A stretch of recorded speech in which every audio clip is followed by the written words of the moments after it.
बहुत सुंदर बात है।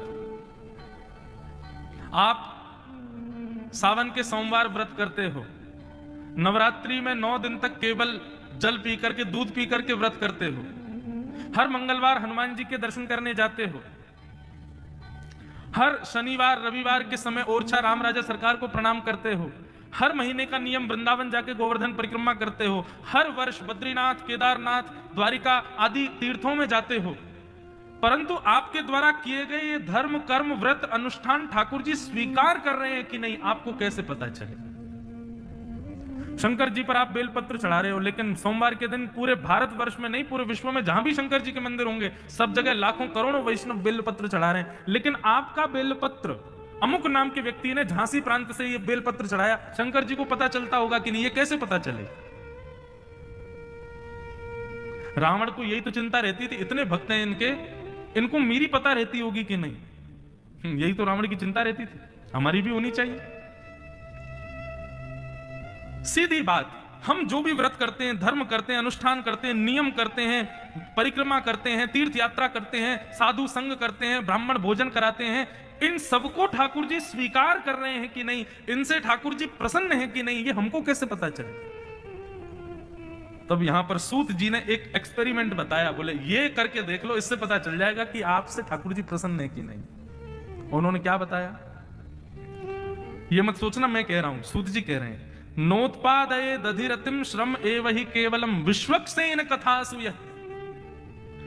आप हर वर्ष बद्रीनाथ जाते हो, व्रत करते हो, नियम करते हो, सावन सोमवार करते हो, नवरात्रि करते हो, इन सबको ठाकुर जी ने स्वीकार किया। यदि ये पहचानना हो कि ठाकुर जी आपकी सेवा से प्रसन्न है कि नहीं, तो उसके लिए क्या करो, कहीं सत्संग चल रहा हो, कहीं मधुर भगवत चर्चा चल रही हो, वहां जाकर के बैठ जाना। यदि बैठ करके आपको समय का भी पता ना चले और मन लगने लग जाए उस सत्संग में, तो समझ जाना आपके द्वारा अर्पित किए गए सब भाव ठाकुर जी स्वीकार कर रहे हैं। लेकिन बद्रीनाथ तो हर साल जाते हैं, सावन के सोमवार तो करते हैं, आदि आदि व्रत नियम अनुष्ठान सब करते हैं, लेकिन जैसी कथा में जाके बैठे सोई महाराज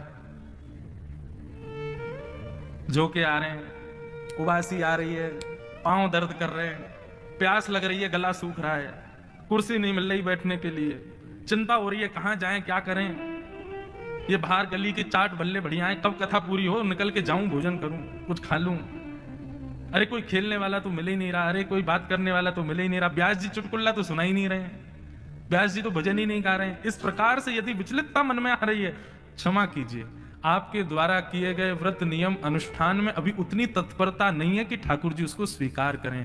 कथा में मन लगना, कथा में रुचि होना, कथा में बैठ करके यह भी भूल जाना कि हम झांसी में हैं, कथा में बैठ करके यह भी विस्मृत हो जाना कि अरे 5 बज गए, कथा पूर्ण हो गई, यह भी नहीं पता चली कि अरे 4 घंटे निकल गए, तो समझ जाना ठाकुर जी आपके उस लीला से, आपके उस व्रत नियम अनुष्ठान से प्रसन्न है। कथा में रति होना भगवत प्रसन्नता का ये प्रतीक है। लोग कहते हैं महाराज जी इतनी लंबी लाइन थी, लेकिन पता नहीं कैसे ठाकुर जी शायद प्रसन्न हो गए कि लाइन काट के हमको बुलवा लिया और हमको दर्शन दे दिए। लोग कहते हैं हम वृंदावन गए महाराज जी इतनी भीड़ थी, लेकिन बिहारी जी की कृपा हो गई, हमको दर्शन हो गए। इन सब से ठाकुर जी प्रसन्न नहीं होते हैं। हमारे अष्ट सखा वृंदावन के वो एक पद में कहते हैं, ठाकुर जी ने आपको स्वीकार किया, इसके कुछ सिम्टम्स हैं, इसके कुछ लक्षण हैं। उसमें पहला लक्षण क्या है? कथा में सत्संग में रुचि होना। अच्छा, जरूरी नहीं है कि आप पंडाल में आकर के बैठो वहीं आपको रुचि हो, कभी आप खाली बैठो फोन भी खोलो तो आपका मन ये नहीं करता मैं कोई गाना सुनूं या मैं कोई चित्र देखूं, दृश्य देखूं, मन में हो रहा है कि मैं कोई कथा का प्रसंग सुनूं, मैं किसी वैष्णव संत की बात सुनूं, ये मन में इच्छा प्रकट होती है बार बार, तो समझो ठाकुर जी प्रसन्न है। पहला लक्षण। दूसरा लक्षण क्या है भगवत प्रसन्नता का? तो हमारे अष्ट सखा कहते हैं, गिरधर जब अपनों करी जाने, ताको मन भक्तन की सेवा, संत चरण रज सदा लुभाने।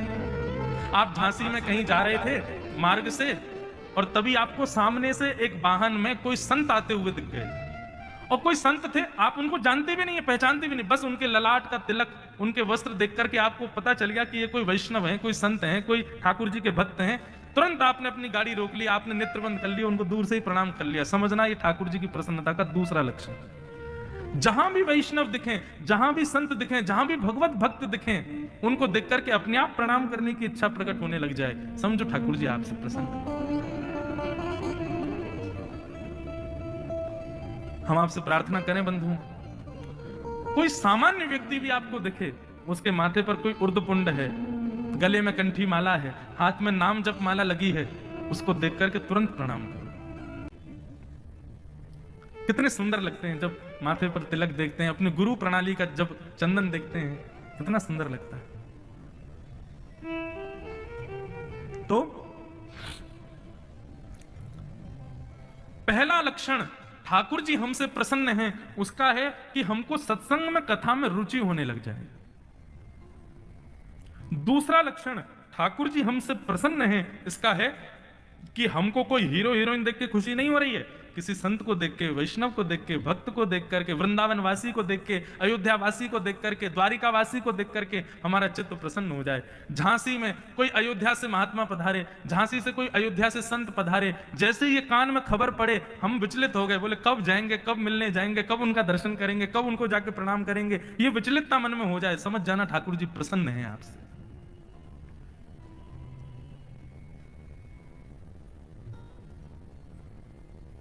और तीसरा लक्षण ठाकुर जी की प्रसन्नता का,